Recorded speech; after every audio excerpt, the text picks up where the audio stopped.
Hi అండి అందరికీ.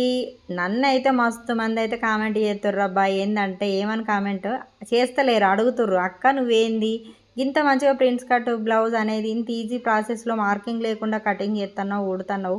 అంత మంచిగా కూడా రౌండ్‌గా షేప్ వస్తుంది ఎక్కడ ముడత లేకుండా" అని అయితే అడుగుతుర్రు. కామన్‌గా నేను కుట్టే బ్లౌజుల సైజ్ అయితే 30 లోపు బ్లౌజులే. లాస్ట్‌కు 31 బ్లౌజ్ సైజ్ అయితే నడుము లూజు కుడతా అనమాట. ఈ 28 నుంచెల్లి 30 వరకైతే మినిమమ్ బ్లౌజులు అవే వస్తూ ఉంటాయి నా దగ్గర ఎక్కువ కస్టమర్ వచ్చేసి. అయితే నేనేం చేస్తా లైనింగ్ అయితే మార్కింగ్ వేసుకునేటప్పుడు అవి ఆల్రెడీ మనం చిన్నగా మార్కింగ్ అయితే లైనింగ్ మీద మార్కింగ్ అయితే వేసుకొని కట్ చేస్తాం కదా! అలాగే కొంతమంది ఏం చేస్తారంటే ముందే lining and main cloth separate cut చేసిన తర్వాత అతుకులు పెడతా ఉంటారు. అట్లా చేయకుండా మనం మార్కింగ్ మాత్రమే వేసుకోవాలి. వేసుకొని మెయిన్ క్లాత్ ఇటు లైనింగ్ క్లాత్ జాయింట్ చేసిన తర్వాత మనకు ఇంతో అంతో మార్కింగ్ అనేది కనిపిస్తాయి. వీడియోలో కనిపిస్తలేదేమో నాకు కొంచెం ఐడియాతోటైతే కనిపిస్తదనమాట. అయితే అట్లా మార్కింగ్ ఉన్నప్పుడు మనం ఇవి 2 జాయింట్ చేసిన తర్వాత కరెక్ట్ మంచి ఫోల్డింగ్ నీట్‌గా యేసుకొని కటింగ్ అనేది కరెక్ట్‌గా చేసుకోవాలనమాట. అందులో ఈ మధ్యన నేను చాలా బ్లౌజులైతే ప్రిన్స్ కట్ బ్లౌజులే కుట్టిన కదా! కుట్టి నాకైతే చపాతీ చేసినంత ఈజీగా అయిపోయింది.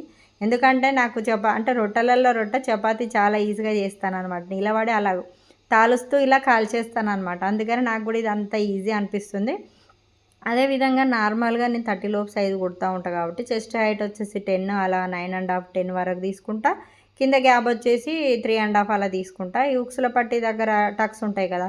ఆ ప్లేస్ వచ్చేసి 4 ఇంచెస్ తీసుకుంటా అనమాట. అదే అందాజతోటైతే నేను ఫింగర్స్ తోటి కూడా మార్కింగ్ వేసుకొని కూడా కటింగ్ అయితే చేసుకుంటా అనమాట. ఇలా కటింగ్ సపరేట్ చేసిన తర్వాత మళ్ళీ 2 క్లాతులు అటు ఇటు కదలకుండా ఒక స్టిచ్ వేసిన తర్వాత ఈ స్టిచ్చింగ్ అయితే చేసుకోవాలి. అంటే ఈ 2 పీసులు అనేది మంచిగా నీట్‌గా కుట్టు అయితే వేసుకోవాలి. ఈ మధ్యలోనైతే నేను కటింగ్ చేసేటప్పుడు చూపించాను చిన్న కచకలు పెట్టడము.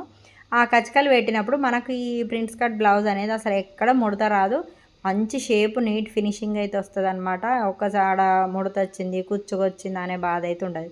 ఇప్పుడు చూసిర్రు కదా! మేము గట్టిన నేనైతే కటింగ్ అయితే చేసి కుట్టిన కదా! ఎంత బాగా వచ్చిందో. వీడియోకైతే లైక్ ఇయ్యండి అబ్బా! ఎట్లొచ్చిందో చెప్పండి మళ్ళా.